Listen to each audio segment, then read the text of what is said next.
کا بہت بڑا کرم اور احسان ہے کہ اللہ نے ہمیں عمل کرنے کا ایک موقع اور عطا فرمایا۔ کل اگر چاند دکھ گیا ہوتا تو آج رمضان نہیں ہوتا، عید کا دن ہوتا۔ رمضان کی کچھ اپنی خصوصیات ہیں اور عید کی اپنی کچھ اور خصوصیات۔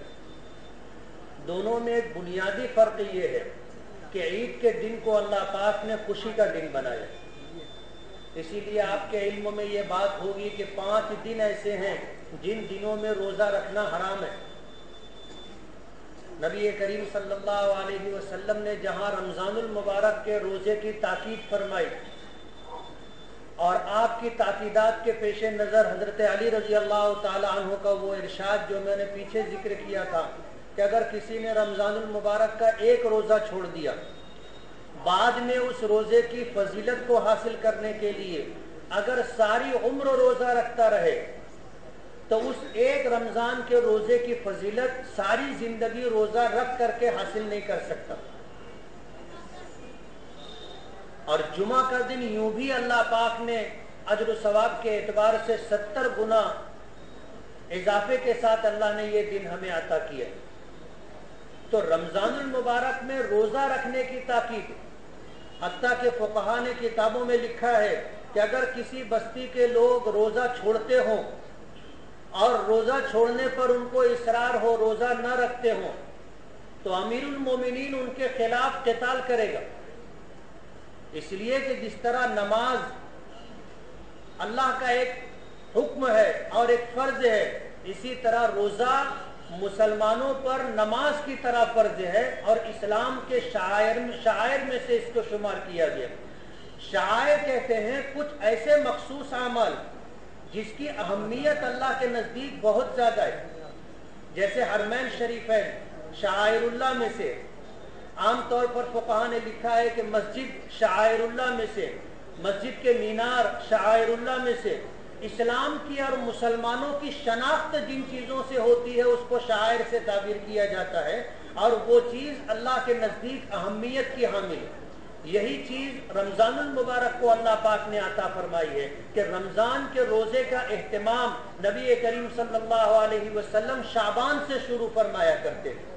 شروع رمضان میں نے یہ بات عرض کی تھی کہ حضرت عائشہ صدیقہ رضی اللہ تعالی عنہا فرماتی ہیں کہ ہم روزے رکھنے کے لیے شعبان کا انتظار کیا کرتے تھے۔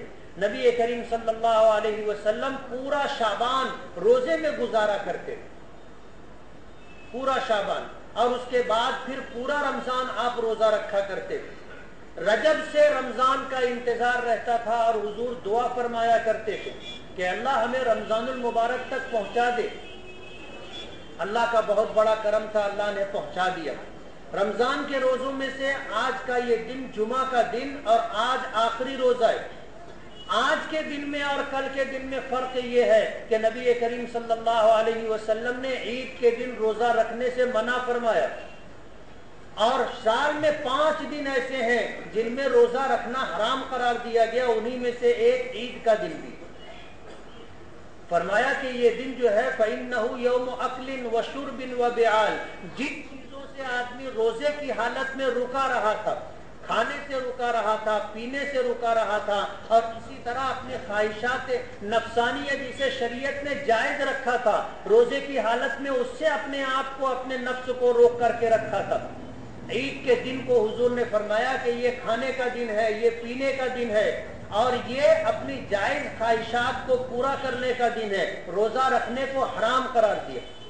آج روزہ نہ رکھنا گناہ کبیرہ ہے اور کل روزہ رکھنا گناہ کبیرہ ہے۔ یہ فرق ہے دونوں دنوں میں۔ اللہ نے عید کا دن مسلمانوں کو عطا کیا۔ عید کی تاریخ اگر آپ اٹھا کر کے دیکھو گے تو نبی کریم صلی اللہ علیہ وسلم نے جو پہلی عید منائی تھی وہ غزوہ بدر کے بعد منائی تھی۔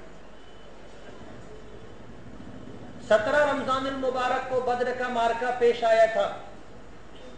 اسلام اور کفر کے درمیان پہلی ایک ایسی آزمائش تھی، ایک ایسی آزمائش تھی کہ اللہ پاک نے بے سر و سامانی کے باوجود اور افراد کی کمی کے باوجود